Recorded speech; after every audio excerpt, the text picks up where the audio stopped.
And we're back. At ngayon naman, Bayangkarista, susubukan natin itong IC Green Oil Enhancer dito sa lumang service vehicle ng City Hall.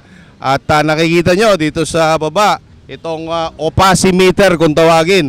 Opasimeter na ang device na nagme-measure ng emissions. Yan, papasok sa tambucho yan.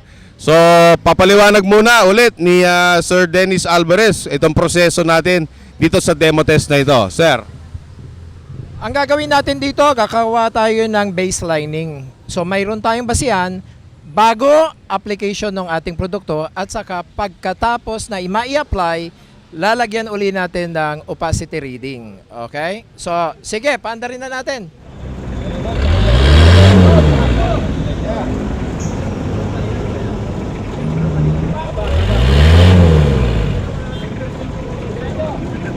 Sir Edwin, ano pong nakikita nyo sa inyong readings dyan? Ang kwano namin, bagsak po, 8.6. 8.6. Ang average, Average 8.6. Ano po ba yung pasado? 2.5 po. 2.5 lang. So ito talagang mausok na sasakyan. Positive po, opo. Positive siya. So, nakita natin ang reading dito ay 8.6. So, bagsak tayo, no?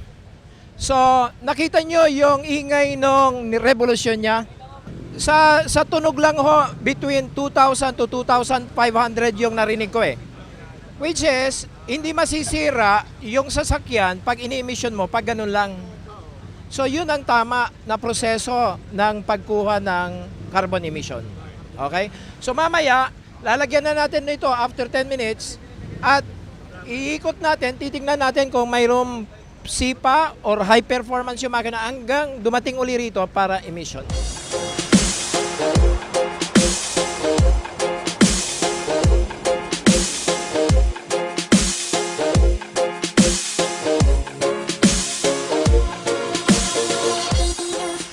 Yun, tong lumang multicab service vehicle ng Manila City Hall ay i-road test na. Nalagyan na po ito ng IC Green Oil Enhancer.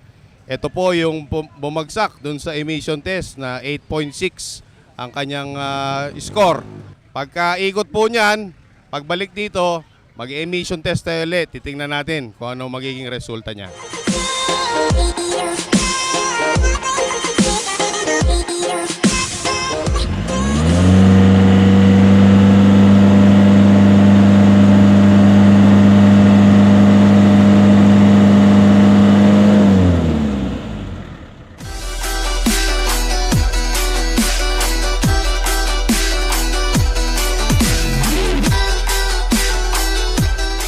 Ang lumabas ay 2.25. 2.25.